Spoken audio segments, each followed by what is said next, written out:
Assalamualaikum warahmatullahi wabarakatuh. Perkenalkan, nama saya Taufik Hidayat dengan NPM 721720268. Saya semester 3 dari kelas 3B.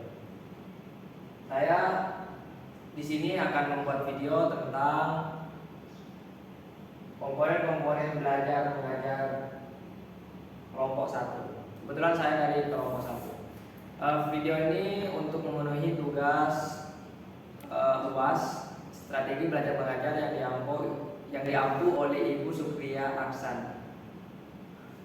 Terima kasih.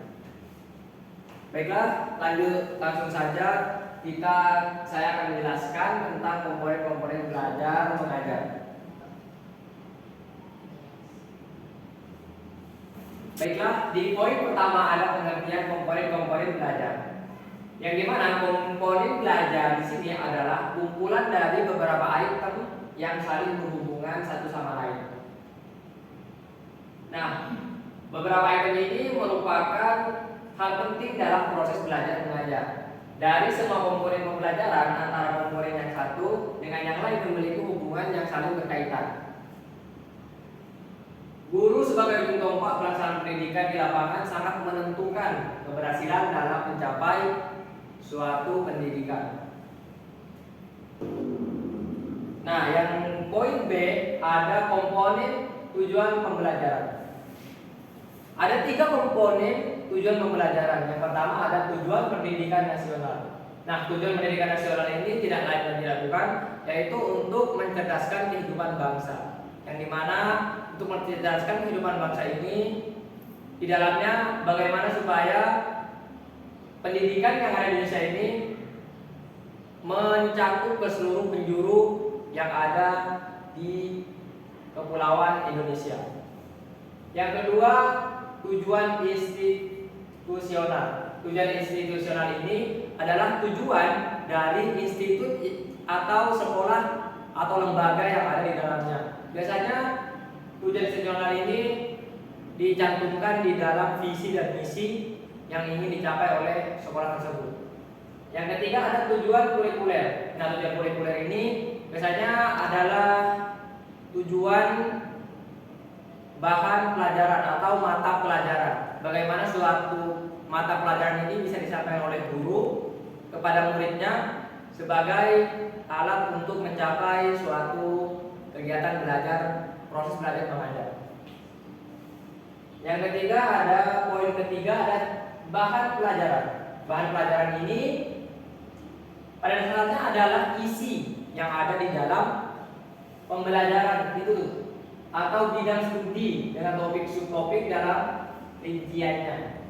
Secara umum atau secara kurikulum itu dapat dipilah menjadi 3 unsur. Yang pertama ada unsur logika, pengetahuan tentang benar dan salah, ada juga etika yaitu pengetahuan tentang baik dan buruk, dan yang terakhir ada estetika, pengetahuan tentang keindahan, indah dan jelek. Yang ke poin keempat ada kegiatan belajar mengajar. Nah, kegiatan belajar mengajar ini biasanya dilakukan oleh guru dan juga murid di dalam kelas. Inti dari kegiatan dalam pendidikan, suatu kegiatan yang telah diprogramkan akan dilaksanakan dalam proses belajar mengajar. Nah, di dalam kegiatan pembelajaran ini akan melibatkan semua komponen pembelajaran. Kegiatan belajar mengajar ini juga menentukan sejauh mana tujuan yang telah ditetapkan untuk dicapai.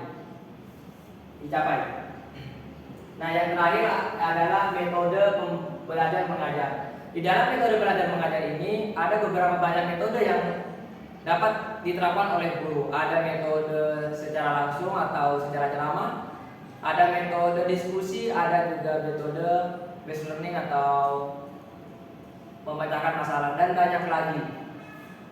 Nah, menurut Damarah dan Suratma 1991 mengungkapkan ada 6 faktor yang mempengaruhi penggunaan metode pembelajaran tersebut. Yang pertama ada tujuan dengan berbagai jenis dan fungsinya. Ada juga yang kedua, peserta didik dengan berbagai tingkat kematangannya. Yang ketiga, ada perbedaan individual peserta didik. Yang keempat, fasilitas bervariasi secara kualitas dan kuantitasnya.